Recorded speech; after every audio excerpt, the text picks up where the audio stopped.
अहिल्यानगर जिल्ह्यामध्ये गुन्हेगारीचा आलेख वाढत्या प्रमाणात वाढलेला आहे. अहिल्यानगर जिल्ह्यातील कायदा आणि सुव्यवस्थेचा पूर्ण बोजवारा उडालेला असून अब्रूची लक्तरे तर वेशीला टांगलेली आहेत.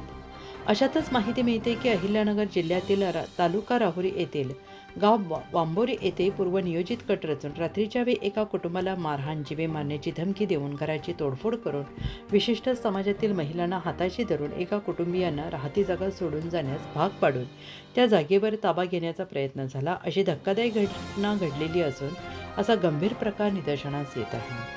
आणि याबाबत सविस्तर वृत्त असे की जिल्हा अहिल्यानगर, तालुका राहुरी येथील गाव वांबोरी येथील रहिवासी कय्यूम खुदाबक्ष खान वय वर्ष 65 यांचे आणि मुजाहिद बाबूराव कुरेशी आणि इतर 3 राहणार अहिल्यानगर यांच्यासोबत जमिनीच्या वादाचा खटला हा माननीय न्यायालय अहिल्यानगर येथे सुरू असून तो न्याय प्रविष्ट आणि प्रलंबित आहे. अशातच मुजाहिद बाबू कुरेशी आणि इतर 3 यांच्या सांगण्यावरून दिनांक 12 फेब्रुवारी 2026 रोजी 10च्या सुमारास काही विशिष्ट समाजातील अनोळखी महिला सुमारे 15 ते 20 यांच्या सहाय्याने कय्यूम खान यांच्या कुटुंबावर हल्ला करण्यात आला. महिलांचे दागिने चोरण्यात आले, घराचे CCTV फोडण्यात आले असा आरोप कय्यूम खुदाबक्ष खान आणि त्यांच्या कुटुंबियांनी केला आहे. आणि यासंबंधी खूप वेळा मदतीची याचना करून सुद्धा पोलीस नेहमीप्रमाणे आलेच नाहीत. 112 या पोलीस सहायता क्रमांकावर फोन करूनही केवळ पोलीस सहाय्य मिळेल असे आश्वासन मिळाले. स्थानिक पोलीस चौकी वांबोरी बीट यांच्याकडून मदत अपेक्षित असताना देखील कुठलीही हालचाल आणि कारवाई पाहायला मिळाली नाही, असा खान कुटुंबियांचा आरोप आहे. त्यानंतर राहुरी पोलीस स्टेशन येथे केवळ गुन्हा दाखल झाला आणि फक्त मारहाणीचा गुन्हा दाखल झाला आहे. या दाखल झालेल्या गुन्ह्यासंदर्भात पंचनामा झाला अशी माहिती मिळते. दाखल झालेल्या गुन्ह्याचा राग येऊन त्यानंतर याच कुटुंबावर आमची तक्रार का दिली म्हणून 13 फेब्रुवारी 2026 रोजी रात्री 11च्या सुमारास काही विशिष्ट जमातीतील महिला यांना सुपारी देऊन त्यांच्यामार्फत हल्ला करण्यात आला. हातात कत्ती, कुऱ्हाडी, दांडके घेऊन सुपारीखोर महिला धावल्या आणि खान कुटुंबियांचे घर फोडून त्यांना हद्दपार करण्याचा प्रयत्न करत त्यांना राहत्या जाग्यावरून आपला जीव मुठीत घेऊन पलायन करण्यास भाग पाडले. खान कुटुंबातील महिलांना मारहाण झाली, घराची तोडफोड झाली, जीवे मारण्याचा प्रयत्न झाला. मदतीसाठी कुणी धावले नाही.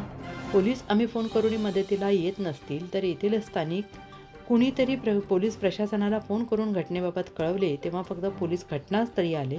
त्यांच्याकडून त्या सुपारीखोर महिला तिथून हटवणे अपेक्षित असताना केवळ पाहणी करून गेले, असा गंभीर आरोप खान कुटुंबियांकडून होतो आहे. प्रश्न असा पडतो की या पीडित कुटुंबियांचा जमिनीचा खटला हा न्यायालयात प्रलंबित आहे, तर असा गुन्हा अत्याचार करता येऊ शकतो का?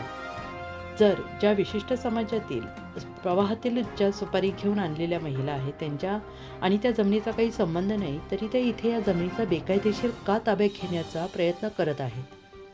विशेष म्हणजे या सर्व महिला बेकायदेशीरपणे खान कुटुंबीय यांच्या जमिनीवर तळ ठोकून आहेत आणि ज्यांची जागा आहेत ते बेघर आहेत. यालाच कायद्याचे राज्य म्हणायचं का? एवढी गंभीर घटना घडली आहे की रात्रीच्या वेळी एका कुटुंबावर हल्ला होतो, घराची तोडफोड होते, हातात कुऱ्हाड, कत्ती, दांडके घेऊन जीवे मारण्याचा प्रयत्न होतोय, एका कुटुंबाला आपले घर जागा सोडून जीवाच्या भीतीने बेघर व्हावं लागतंय, तर या गोष्टीकडे पोलीस प्रशासनाची डोळे झाक का? आणि गंभीर घटना म्हणजे एक पूर्वनियोजित कट आणि सशस्त्र दरोडा आहे आणि तशा स्वरूपाचा गुन्हा दाखल होणे गरजेचे असताना अद्यापपर्यंत या खान कुटुंबावर झालेल्या अन्यायाविरोधात गुन्हा दाखल होण्यास का टाळाटाळ होते हे अनुत्तरित आहे. पोलीस प्रशासन जर या प्रकरणामध्ये फक्त बघ्याची भूमिका घेत असेल तर ही एक शोकांतिका म्हणावी लागेल. वांबोरी पोलीस चौकी पोलीस प्रशासनाच्या भेटी देऊन घटनेची माहिती देऊन कुठलीही कारवाई का करत नाही, असा आरोप खान कुटुंबियांकडून करण्यात येत आहे. खटला न्यायालयात सुरू आहे, जागेवर ताबा घेण्याचा प्रयत्न करत आहेत, काही महिला तळ ठोकून आहेत आणि विशेष म्हणजे त्यांचा आणि त्या जागेचा काही संबंध नाही. याला कायदा म्हणायचे की वाढती गुन्हेगारी आणि मजुरी म्हणायचे? पोलीस प्रशासन या गोष्टीकडे डोळे झाक करत असेल, कुठलीही कारवाई करत नसतील, तर सामान्य नागरिकांनी न्याय मागायला कुठे जावे? जर या गंभीर घटनेची प्रशासनाकडून दखल घेतली गेली नाही तर न्यायव्यवस्थेवरचा नागरिकांचा विश्वास उडून जाईल. या महिला कोण, कुठून आल्या, त्यांचा हेतू काय हे स्पष्ट होणं गरजेचं आहे. तर शिवाय या घटनेमध्ये पोलीस प्रशासन कोणाच्या दबावाखाली येऊन ही कारवाई करत आहे नाही की राजकीय हस्तक्षेप आहे, असा प्रश्न खान कुटुंबियांना पडलेला आहे. तर कय्यूम खुदाबक्ष खान यांच्या आणि कुटुंबियांच्या बाबत घडलेल्या या गंभीर घटनेची पोलीस प्रशासन दखल घेणार आहे का? संबंधित लोकांवर कारवाई होणार आहे का, खान कुटुंबियांना न्याय मिळणार आहे का, हे पाहणे महत्त्वाचे ठरणार आहे. उत्तर महाराष्ट्र न्यूज नेटवर्कसाठी सनी जगताप, अहिल्यानगर. आत्मा मलिक हॉस्पिटल विश्वात्मक जंगली महाराज आश्रम ट्रस्ट संचालित आत्मा मलिक हॉस्पिटल कोकमठाण शिर्डी.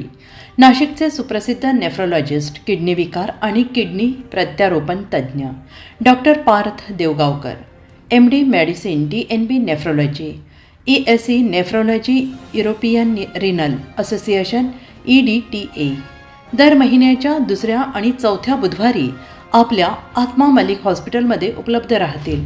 तरी कृपया गरजू रुग्णांनी याचा लाभ घ्यावा. किडनी संबंधित विकारांची लक्षणे खालीलप्रमाणे: सकाळी उठल्यावर डोळ्याभोवती सूज येणे, चेहऱ्या किंवा पायावर सूज येणे, रक्तदाब किंवा मधुमेहाचा किडनी विकार, तरुणपणी उच्च रक्तदाब, रक्तातील युरिया क्रिएटिनचे प्रमाण वाढणे, लघवीमध्ये रक्त किंवा प्रोटीन जाणे, लघवी करताना त्रास होणे. शिर्डी कोपरगाव रोड, कोकमठाण, कोपरगाव. नंबर